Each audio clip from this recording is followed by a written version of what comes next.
Hello students, in last video I taught you that as soon as the writer alighted on one of the platforms, some children surrounded him. The writer gave their description as they were refugee children who came to India after partition. The children were selling baskets, and the writer, being a foreigner, was certainly the most promising customer for them. So these children surrounded him, hoping that the writer would buy their wares. The writer in this paragraph, the writer described what were the things he bought from those children and what happened after that. Let us read. Writer said, when the children forced him to buy their wares, he felt pity, and as he wrote, जैसे कि उसने लिखा है, I bought one teeny basket, लिखता है मैंने खरीद लिया एक छोटी सी basket for a few annas from those children, उन्हीं में से कई बच्चों से या एक बच्चे से उसने ये चीजें खरीद ली। ये इस पैराग्राफ में बताएगा।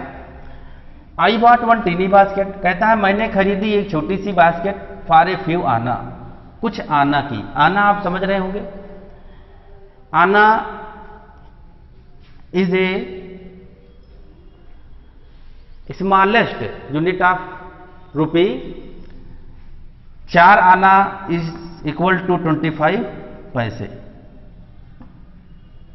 4 आना is equal to 25 पैसे। तो few आना, कुछ आना दे करके उसने वो टोकरी खरीदी।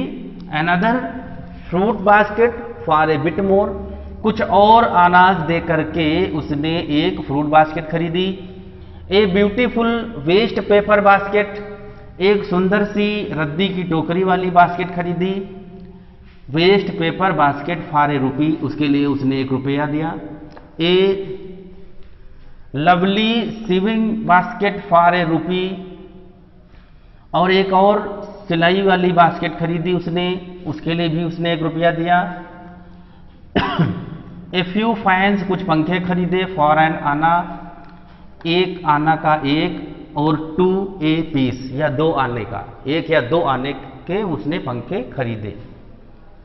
आगे लिखता है, यहां से इंपॉर्टेंट है ये पैसे, यहां से माई आर्म्स वेयर फिल्ड, कुछ थोड़े से पैसे उसने खर्च किए थे, a few rupees, and he described here my arms were filled, कि मेरे सारे हाथ भर गए थे। He had bought enough to fill his arms, इतना खरीद लिया था उसने कुछ पैसे दे करके कि it was the condition, economic condition of that time, कि क्या था, रुपये का कितना वैल्यू थी उस समय पर, कि उसने कुछ रुपए खरीदे थे, कोई 2 या 3 या 4 रुपए, and his arms were filled, और उसके सारे हाथ भर गए थे। He had filled his arms with the things he bought, and I had spent not 50 cents, और इसके लिए उसने अपने देश के आधा रुपया भी खर्च नहीं किया था। 50 सेंट्स यहां का 50 पैसा आप कह सकते हैं, कि उसने 50 पैसे खर्च किए थे। रुपए के मुकाबले डॉलर की वैल्यू अधिक है, तो उसने अपने कंट्री की जो करेंसी है उसके आधा रुपया भी खर्च नहीं किया था। And he had filled his arms, और उसने अपने हाथ भर लिए थे, यानी he had bought enough to fill his arms. आगे, द चिल्ड्रन पास्ड इन, कुछ और बच्चे आ गए, शाउटिंग देयर वेयर्स, अपने अपने चीजों का पुकारते हुए, पंखे ले लो, टोकरियां ले लो, इस तरह से आवाज करते हुए कुछ और बच्चे आ गए। अब लेखक कहता है पहले 1 या 2 बच्चे आए थे, फिर और ज्यादा बच्चे आएंगे। When Other saw that the writer was buying thing. They also came, hoping that the writer would buy their wares also. ये सोच करके कि शायद लेखक उनके भी कुछ सामान खरीद ले, उनकी भी बिक्री हो जाएगी, ऐसा सोच करके, जैसा कि यूजुअल होता है कि जब कोई चीज़ बिकने लगती है तो और सारे लोग आ जाते हैं बेचने के लिए अपनी चीज़ें, वैसे ही वहाँ पर भी हुआ। जब देखा बच्चों ने कि लेखक उनकी चीज़ें खरीद रहा है, he was interesting in buying their things, तो some more children came shouting their wares. आगे लिखता है लेखक, आई वॉज ए प्रिजनर, कि मैं उस समय एक प्रिजनर था, almost like a prisoner, he was surrounded by the children, बीच में था, आसपास उसके बच्चे थे, कंप्लीटली सराउंडेड, पूरी तरह से घिरा हुआ था, इतना कि अनेबल टू मूव, लिखता है लेखक कि वो हिल भी नहीं पा रहा था। और इसी में for whom the lesson was written, the important girl, as the title describe, a girl with a basket, तो दैट पार्टिकुलर गर्ल यहां पर इंट्रोड्यूस होगी थोड़ी सी, ये देखेंगे यहां पर, यानी जिसके लिए लेसन लिखा गया था तो उसको ये डिस्क्राइब कर रही है लाइनें। The most diligent aggressive vendor, ये लड़की जिसके बारे में लेसन लिखा गया है। द मोस्ट डिलीजेंट माने बहुत ही परिश्रमी, उद्यमी, मेहनतशील। एग्रेसिव, एग्रेसिव माने होता है जो अपनी बात को बहुत जोरदार तरीके से रखता है, वो एग्रेसिव होता है। वेंडर माने विक्रेता होगा। Was a beautiful girl of 9, ये 9 साल की एक बच्ची थी। वाज ए ब्यूटीफुल गर्ल, ये 9 वर्ष की बच्ची ही थी जिसके विषय में लेखक ने पूरा लेसन लिखा है, उसको इंट्रोड्यूस यहाँ पे कर रहा है। The most diligent aggressive vendor was a beautiful girl, एक सुंदर सी लड़की थी, ऑफ 9 वर्ष की बच्ची थी। Right in front of me, जो ठीक उसके सामने खड़ी थी। Other children were surrounding that girl, it was standing in front of the author, लेखक के ठीक सामने। अब उसके पास क्या था? She had a lovely basket, एक बहुत प्यारी सी बास्केट थी विद हैंडल, जिसमें हैंडल लगा था। And C wanted A rupee, उसके लिए वह 1 रुपया मांग रही थी।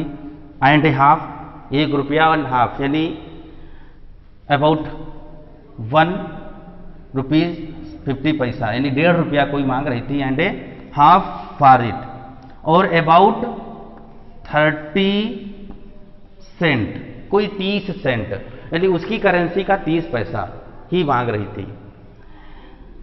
She was an earnest pleader, वो अर्नेस्ट प्लीडर थी, यानी बार बार सच्ची, प्लीडर माने याचना करने वाली, यानी she was looking almost in need, बहुत ही जरूरतमंद लग रही थी, ऐसा वो शो कर रही थी कि सी नीडेड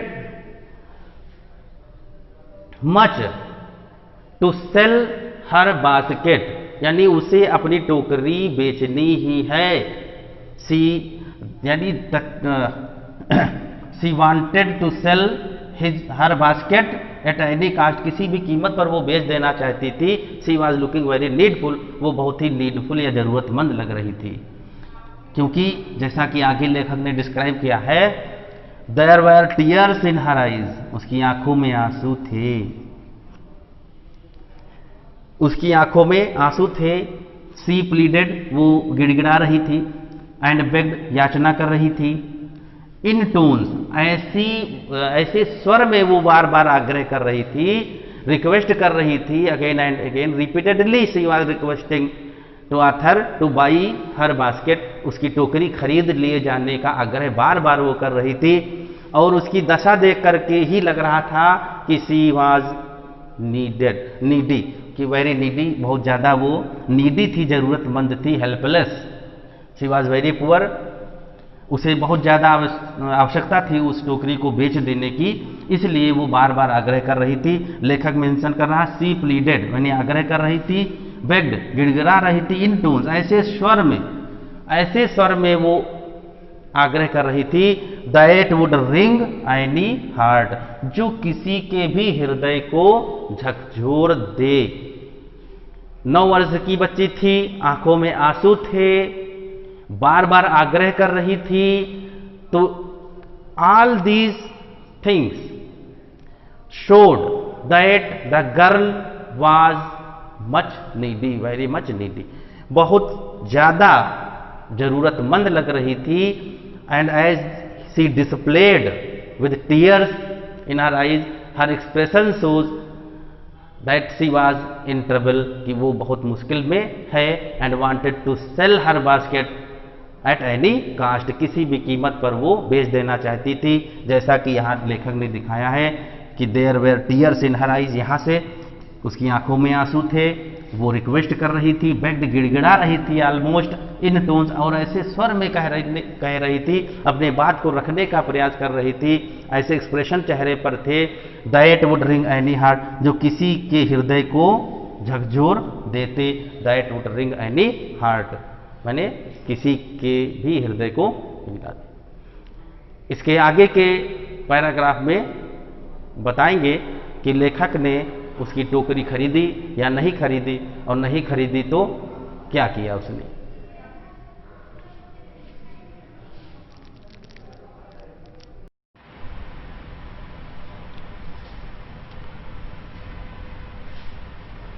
पिछले वीडियो में आपने पढ़ा था कि लेखक जब बहुत सारी चीज़ें खरीद चुका तो एक लड़की आई 9 वर्ष की, और उसने भी लेखक से आग्रह किया उसकी टोकरी या फैन खरीद लेने का। और जैसा कि लेखक ने पहले ही पर्याप्त खरीद लिया था तो वो खरीदना नहीं चाहता था, लेकिन जिस अंदाज में लड़की रिक्वेस्ट कर रही थी तो लेखक के मन में उसके प्रति दया उमड़ती है, और वो क्या करता है इस पैराग्राफ में बताया जाएगा। लेखक लिखता है माई आर्म्स वर फुल, जैसा कि पहले पैराग्राफ में बताया था उसने कि ही had bought enough. My arms were full, मेरे हाथ भरे थे। तो लड़की ने जब उससे बार बार रिपीटेडली रिक्वेस्ट किया टू बाई हर बास्केट और अदर थिंग्स, तो ना खरीद सका था, तो ना खरीद पाने का एक्सप्लेनेशन इस पैराग्राफ में बताएगा, और साथ साथ ये भी बताएगा कि उसने बदले में किया क्या और उसका क्या परिणाम निकला। My arms were full, I had no room, लेखक लिखता है मेरे हाथ भरे थे, मेरे जगह नहीं थी हाथ में। लेट एलोन एनी नीड, और लेट एलोन एनी नीड का मतलब ये है कि आवश्यकता की बात तो थी ही नहीं, कि ही पहले भी वो खरीदना नहीं चाहता था, और अब चूंकि पर्याप्त खरीद चुका था तो खरीदने की कोई ज़रूरत भी नहीं थी। फॉर अनदर बास्केट, एक दूसरी बास्केट खरीद लेने के लिए उसकी कोई इच्छा नहीं थी। आगे लिखता है बैलेंसिंग माई बास्केट्स, बैलेंसिंग माने होता है एक हाथ से कहीं पर संतुलन करना, दूसरी जगह पर रखना। Balancing my baskets and fans on my left arm, तो दाईं ओर रखे हुए थे बहुत सारे बास्केट, तो उसने दाईं ओर से बाईं ओर कर लिया, यानी दाएं हाथ से बाएं हाथ में उसने सारी चीज़ें रख ली। Balancing my basket and fan, टोकरियाँ और पंखों को दाएं हाथ से बाएं हाथ पर रखते हुए I reached into my right coat pocket, he felt some coins in the right coat pocket, in his right coat pocket, उसी को डिस्क्राइब करा। आई रीच्ड इनटू माई, मैं पहुंचा अपने कोट की दाईं जेब में, दाहिनी तरफ के जेब में। He felt some coins and got a handful of change, वहां पर कोई मुट्ठी भर रिजकारी उसके सिक्के पड़े हुए थे, तो उन सिक्कों को हाथ में उसने लिया। परहैप्स 50 सेंट्स, एंड अंदाजा लगाया, अनुमान लगाया कि करीब वो 15 सेंट्स रहे होंगे इन ऑल, कुल मिलाकर के उसने गिना नहीं था। लेकिन वाट he found in the pocket, he took them out and which I, लिखता है which I deposited माने रख दिए, in the basket, that the young girl, उस टोकरी में रख दिए, that माने जो, the young girl उस छोटी बच्ची ने, held माने पकड़े हुए थी, imploringly माने in a requesting manner, गिड़गिड़ाते हुए, बिफोर मी माने उसके सामने। तो यहां से देखेंगे ये क्लियर कर देना चाहता है कि the writer did not want to buy her basket, but he also wanted to help that girl, वो उस लड़की की सहायता भी करना चाहता था, because she could not see her condition was very pitiable. उसकी जो दशा थी बड़ी दयनीय थी, तो उस दयनीय दशा को देख करके वो लड़की को अवॉइड नहीं करना चाहता था, इग्नोर नहीं करना चाहता था, and wanted to help her. इसलिए he balanced all the wares he had bought into his left arm and found some 15 cents from the right pocket of his coat and deposited, और जमा कर दिए in the basket that the girl held imploringly before me. लेखक लिखता है कि फिर वो अपने दाएं जेब से कुछ चेंजेस उसने निकाला, कुछ टूटे सिक्के थे, रोजगारी जिसको कहते हैं, उनको निकाल लिया और उसे उस बास्केट में रख दिया। किस बास्केट में? जो the young girl hold imploringly before me which the girl wanted to sell him. जो लड़की बेचना चाहती थी टोकरी को, उसी टोकरी में कुछ पैसे रख दिए in order to help that girl, उस लड़की की सहायता करने के लिए। आगे एक्सप्लेन करता है, आई ट्राइड टू एक्सप्लेन। लेखक कहता है कि मैंने ये बताने की कोशिश की, I tried to explain that I could not buy the basket, कि मैं टोकरी नहीं खरीद सकता, because he did not want to buy any more basket, क्योंकि वो और टोकरी खरीदना नहीं चाहता था। ये उस लड़की को बताने का प्रयास किया, समझाने का प्रयास किया। बट लेकिन एक्सटेंडेड द ग्रेचुटी, ग्रेचुटी माने होता है एक ऐच्छिक दान, दान स्वरूप या सहायता की दृष्टि से उसने वो पैसे उस लड़की को दिए हैं, ये बताने का प्रयास किया कि she wanted to help her but she did not want to buy her basket. उसने ये बताने का प्रयास किया कि वो टोकरी खरीदना नहीं चाहता, लेकिन सहायता जरूर करना चाहता है। You are in need, so take this money on my part, मेरी तरफ से ये कुछ पैसे रख लीजिए, ऐसा उसने बताने का प्रयास किया। आगे लिखता है, जे सब्स्टिट्यूट माने बदले में, टोकरी ना खरीद पाने के वजह से के बदले वो कुछ सहायता स्वरूप कुछ पैसे तुम्हें दे रहा हूं, ऐसा बताने का प्रयास किया। लेकिन साथ में ये भी कह रहा है, आगे जोड़ता है, I realised at once what offence I had given. तुरंत ही लेखक को ये लग गया, by the expression of the girl which he showed, जो हाव भाव या अभिव्यक्ति उसने प्रदर्शित किया, उसे लग गया कि it was a blunder on the author's part, लेखक की तरफ से भारी भूल हो गई। लड़की उस पैसों को स्वीकार करने को तैयार नहीं थी। क्या रीजन था, क्यों स्वीकार नहीं करना चाहती थी, क्या बताना चाहती थी, ये नेक्स्ट पैराग्राफ में अभी हम बताएंगे।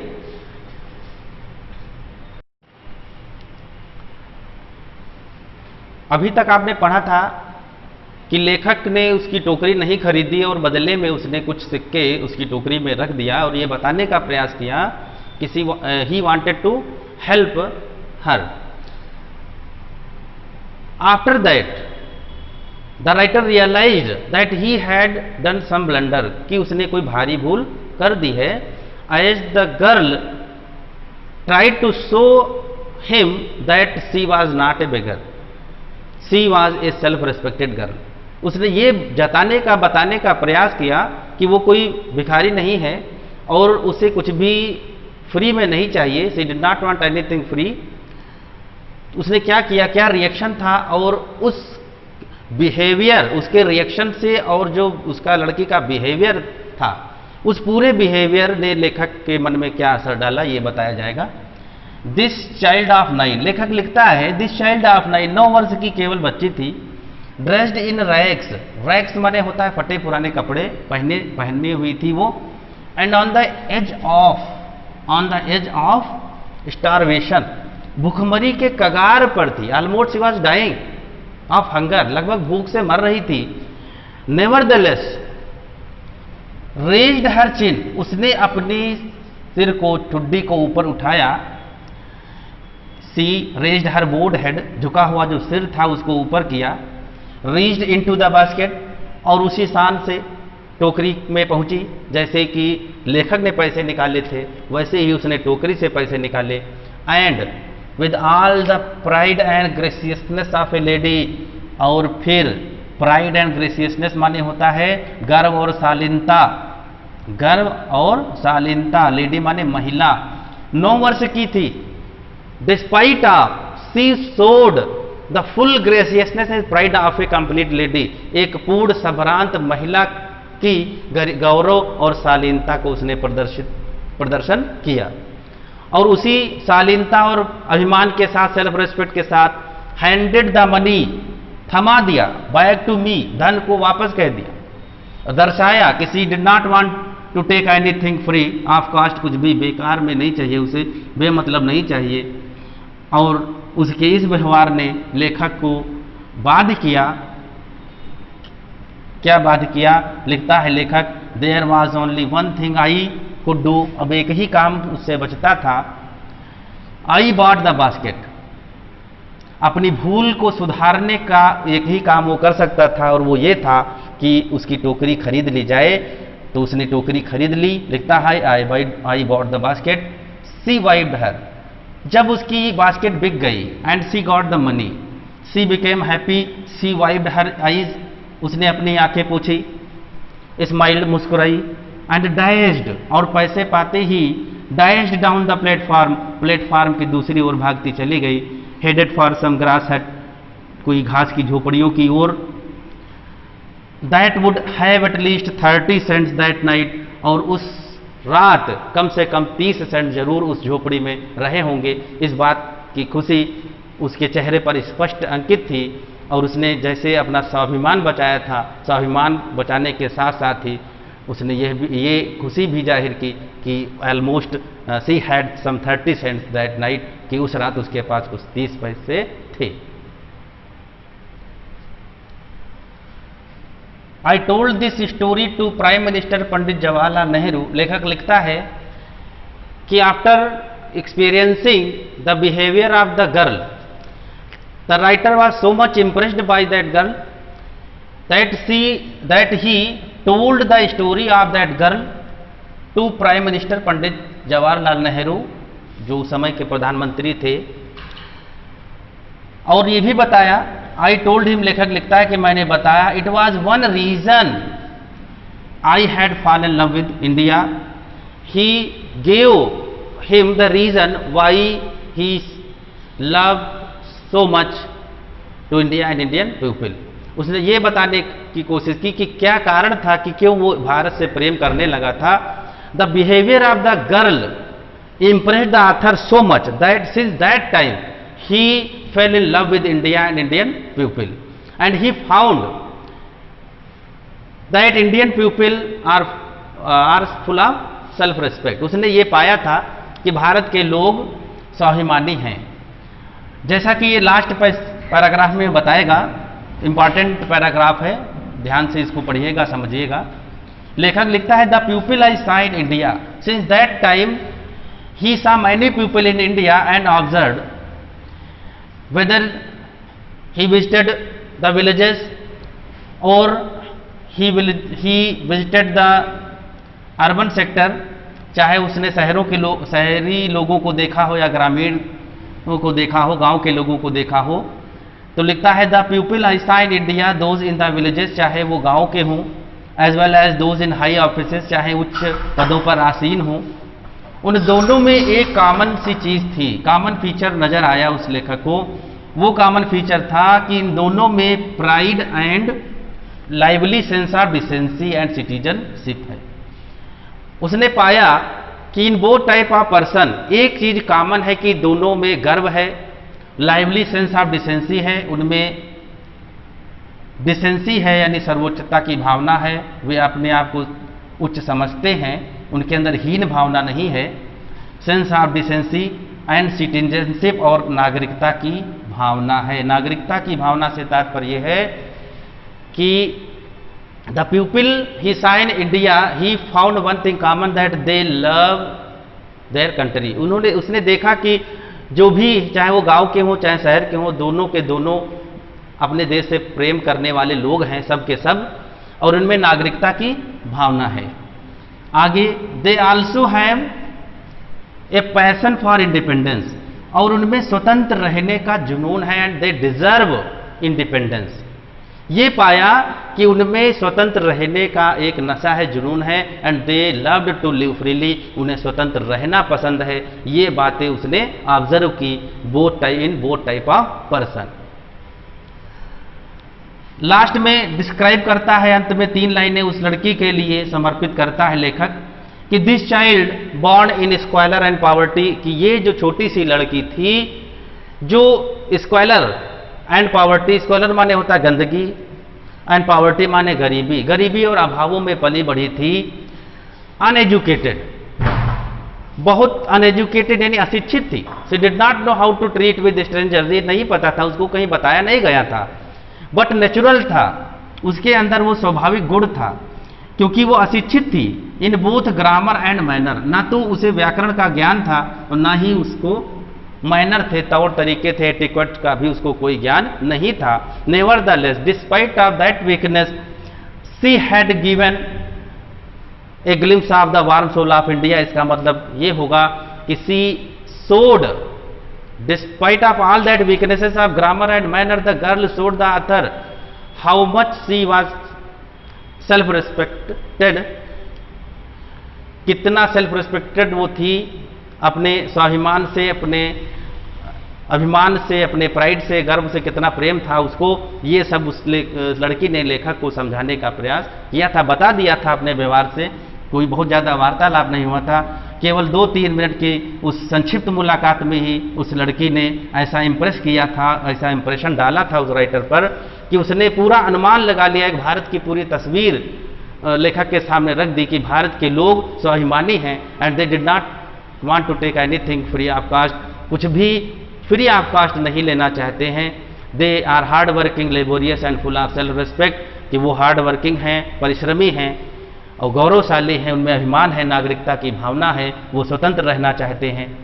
जैसा कि 3 लाइनों में उसने बताया था, फिर से पढ़ते हैं लाइनें। This child born in squalor and poverty, ये लड़की जो गंदगी और गरीबी में पली बढ़ी थी, uneducated in both grammar and manner, जो हर तरह से अशिक्षित थी, ना उसे ग्रामर का ज्ञान था, ना मैनर्स का, तौर तरीके और एटिक्वेट का कुछ पता नहीं था।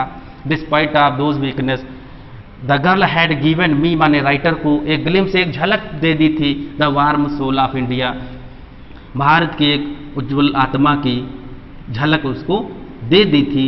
लेखक को ये बता दिया था कि भारत के लोग किस तरह के हैं, और रीजन भी बताता है लेखक कि क्यों वो भारत से ज़्यादा प्रेम करने लगा था। उसने पाया था कि भारत के लोग स्वाभिमानी हैं, स्वतंत्र रहना चाहते हैं और मेहनतशील हैं, मेहनतकश हैं, लेबोरियस हैं। They love to live independence, और उन्हें आत्मनिर्भर बनना अच्छा लगता है। Thanks you, that's all.